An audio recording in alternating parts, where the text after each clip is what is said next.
Hello guys, मैं आनंद। आज matrix के एक नए टॉपिक के बारे में बात करेंगे जिसे हम रैंक ऑफ मैट्रिक्स कहते हैं। रैंक ऑफ मैट्रिक्स को जानने के लिए हमें पहले मैट्रिक्स के बारे में रिवाइज करते हैं। तो मैट्रिक्स के लिए हम एक उसकी जनरल मैट्रिक्स लेते हैं जिसके लिए हम उसे रिप्रेजेंट करते हैं A11, A12, A13, A1n और नेक्स्ट रो के रूप में A21, A22, A23 और A2n। इसी प्रकार से जब रो बढ़ती जाती हैं तो हमारे पास AM1, AM2, AM3 और AMn मैट्रिक्स बनती है। इस प्रकार की मैट्रिक्स हमारी m into n order matrix कहलाती है। इस प्रकार की मैट्रिक्स में जब भी हम किसी रो या कॉलम को हटा देते हैं तो इस मैट्रिक्स की वो एक सब मैट्रिक्स बन जाती है और मैट्रिक्स और सब मैट्रिक्स में से हम किसी भी रो या किसी भी कॉलम को हटाकर एक नई सब मैट्रिक्स प्राप्त कर सकते हैं। इसमें हमारे नंबर ऑफ कॉलम या रो कम हो जाते हैं। अब इसी क्रम में हम सीखेंगे टॉपिक के बारे में जो आज का है रैंक ऑफ मैट्रिक्स।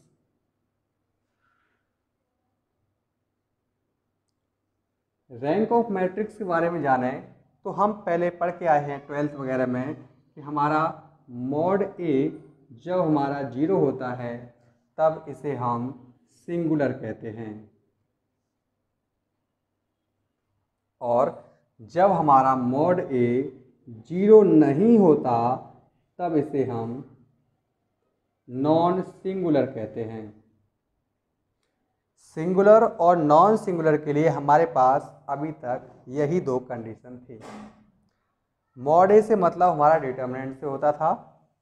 अब हम बात करेंगे रैंक ऑफ मैट्रिक्स में रैंक के बारे में। देखिए, जब मैट्रिक्स हमारे पास कोई मैट्रिक्स ए होती है और मैट्रिक्स ए होने पर हमारा 0 आ जाता है तो हमारे पास उस कंडीशन में मैट्रिक्स की रैंक नहीं मानी जाती। मैट्रिक्स की जो रैंक है वो नहीं मानी जाती। हम फर्क करते हैं ऐसी मैट्रिक्स के लिए जो हमारा 0 ना हो। ध्यान रखें, जब किसी मैट्रिक्स को हम डिटरमिनेंट्स के रूप में चेंज करके एक्सपेंड करते हैं और हमारा वो 0 नहीं आता तो 0 ना आने के पर हम उस टॉपिक को जब 0 नहीं आता तब हम इसे नॉन सिंगुलर कहते हैं और नॉन सिंगुलर आने पर जो उस मैट्रिक्स में नंबर ऑफ रो होती हैं उसे ही रैंक ऑफ ए कहा जाता है। कभी कभी हमें दी गई मैट्रिक्स में का जब एक्सपेंड कर देते हैं और हमारा 0 नहीं आता तो उसी मैट्रिक्स में हमारे रो को हम लोग रैंक ऑफ मैट्रिक्स ए कह देते हैं।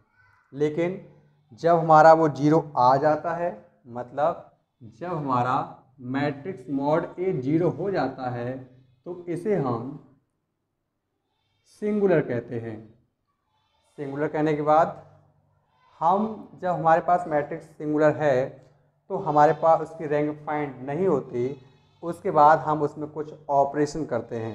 ऑपरेशन करने के लिए हम दी गई मैट्रिक्स की एक सब मैट्रिक्स लिखेंगे और सब मैट्रिक्स के लिए पुनः मॉड ए इक्वल टू 0 के लिए वर्क करेंगे और तब तक मैट्रिक्स सब मैट्रिक्स लेते रहेंगे जब तक हमारी जो रो है वो प्रसार उसका है वो 0 नॉट इक्वल टू ना आ जाए। इसे हम एक एग्जाम्पल के थ्रू समझते हैं।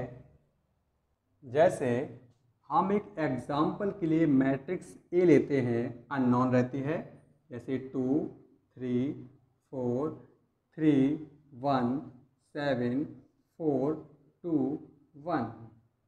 अगर हमारे पास इस प्रकार की हमने मैट्रिक्स एक ले ली जो 3x3 की मैट्रिक्स है। हमें इसकी रैंक चाहिए, तो रैंक लाने के लिए हम इसको यूज़ करते हैं।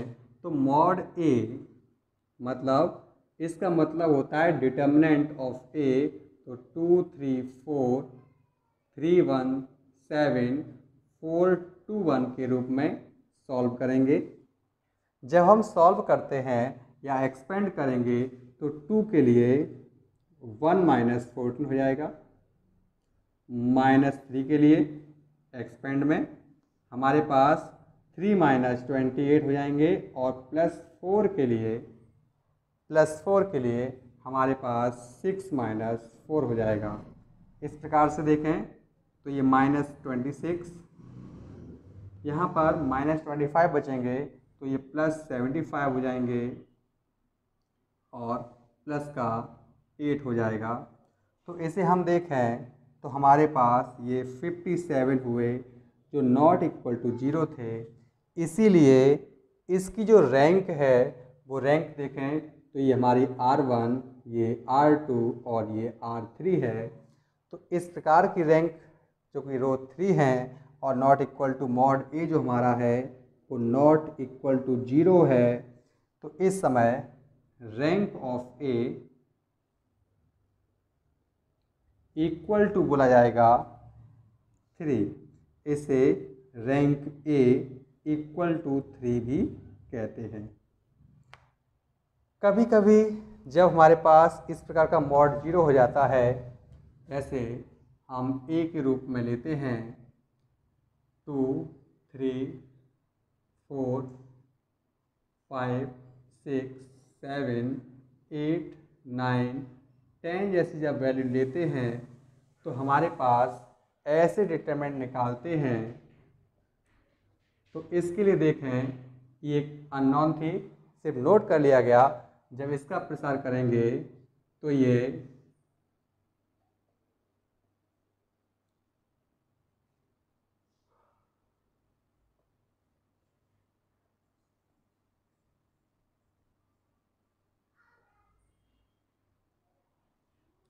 तो देख सकते हैं इस प्रकार के मैट्रिक्स के लिए यहाँ पर -6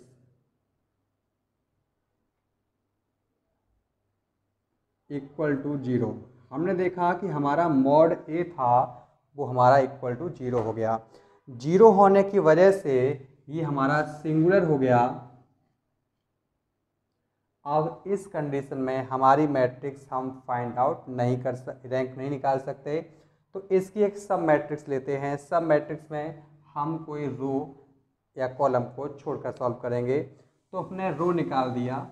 अगर हम इसका एक रो निकाल देते हैं तो रो बचती हैं, 2 बचती हैं। तो हमने एक सब मैट्रिक्स लिया, इसका नाम हमने बी दे दिया। और बी का जो मैट्रिक्स लिया वो 2 3 5 6 हो गया। यहाँ देख सकते हैं 2 3 5 6 ले लिया।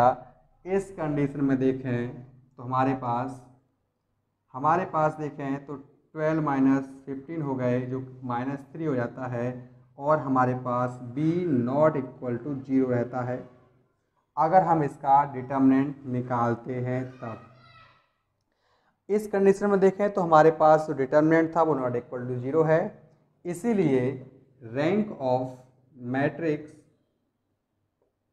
आपका ए, हम देख सकते हैं कि हमारे पास जो पहली वैल्यू थी वो 0 हो चुकी थी, वहाँ पर नंबर 3 थे, यहाँ पर 2 रो ले गई हैं। तो हमारे पास रैंक हमारे पास 2 हो जाती है।